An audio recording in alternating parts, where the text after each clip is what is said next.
Oke, ini adalah video ketiga dari pertemuan regresi. Jadi, populasi dan sampel regresi model itu bisa dibedakan ya antara satu perhitungan regresi populasi dengan satu perhitungan sampel regresi.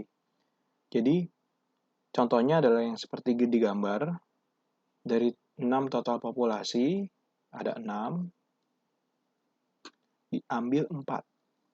Diambil 4 sampel untuk kemudian dijadikan instrumen dalam membuat model regresinya. Persamaan yang dihasilkan sebenarnya sama. Bentuk persamaannya kurang lebih sama.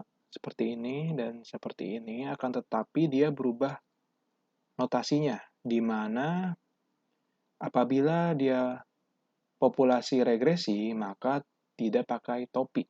Di sini tidak ada topi ya. Tetapi kalau dia sampel regresi, dia di sini akan ada topi. Jadi beta 0 menjadi beta 0 topi. Kemudian beta 1 menjadi beta 1 topi, dan epsilon akan menjadi epsilon topi. Apakah ada implikasinya jika kita mengambil hanya dari sampel, bukan dari seluruh anggota populasi? Di sini ada gambar 1 dan ada gambar 2. Ini akan saya besarkan.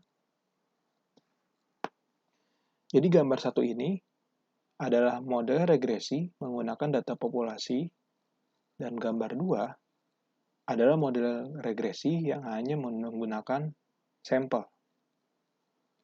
Di sini bisa kita lihat, ada bulatan, ini adalah sampel-sampelnya.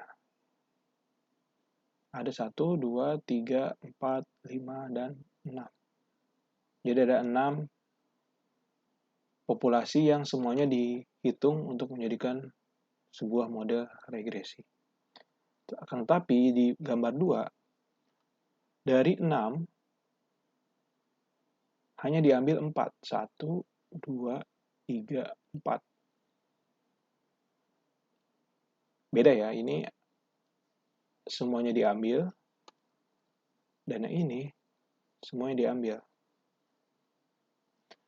Nah, implikasinya apa? Implikasinya adalah persamaan regresinya pun nanti akan berbeda.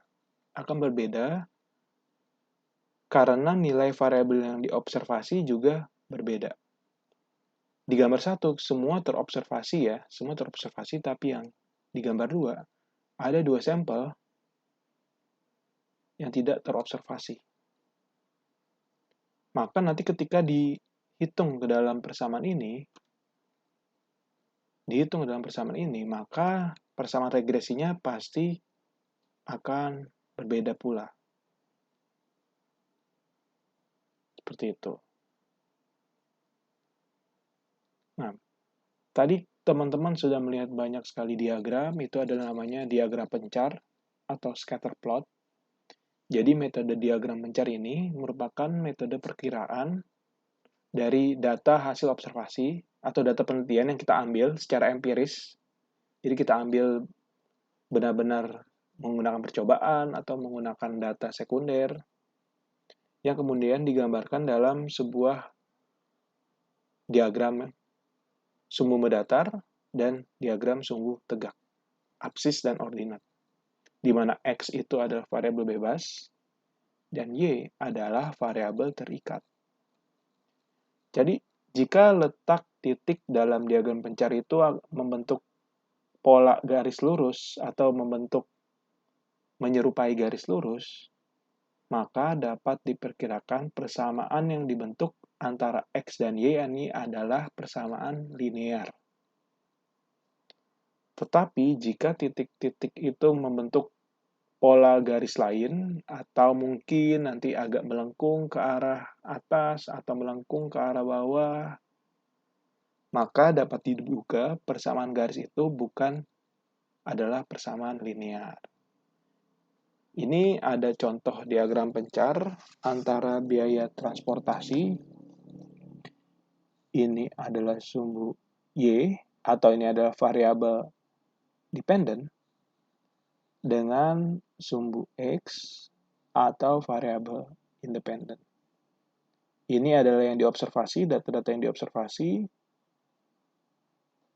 Ada yang yang bermacam-macam bentuknya, ada yang kotak, ada yang bulat, ada yang skop, ada yang segitiga, ada yang bintang, dan lain sebagainya.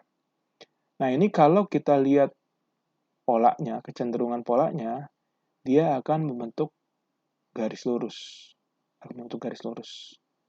Nah, data ini bisa kita bilang, data ini fitted atau bisa dikategorikan ke dalam data yang membentuk pola garis linear atau persamaan linear. Jadi seperti itu bagaimana kita mengetahui apakah datanya itu membentuk persamaan garis linear atau tidak.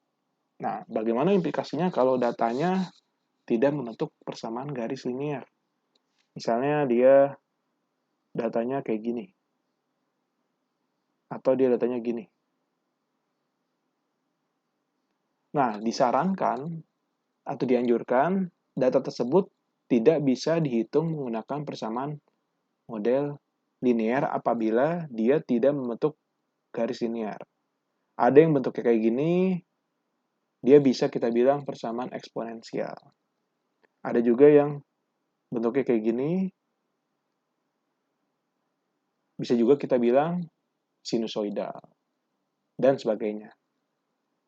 Jadi, itu bedanya. Jadi, bagaimana mengetahui datanya fitted atau tidak terhadap persamaan linear. Nah, caranya membuat diagram ini ya cukup mudah ya. Kita tinggal membuat sumbu X dan sumbu Y, kemudian tinggal kita plot antara X dan Y-nya. Bisa menggunakan Excel, bisa manual dengan menggunakan millimeter block, bisa juga menggunakan kertas biasa, terserah.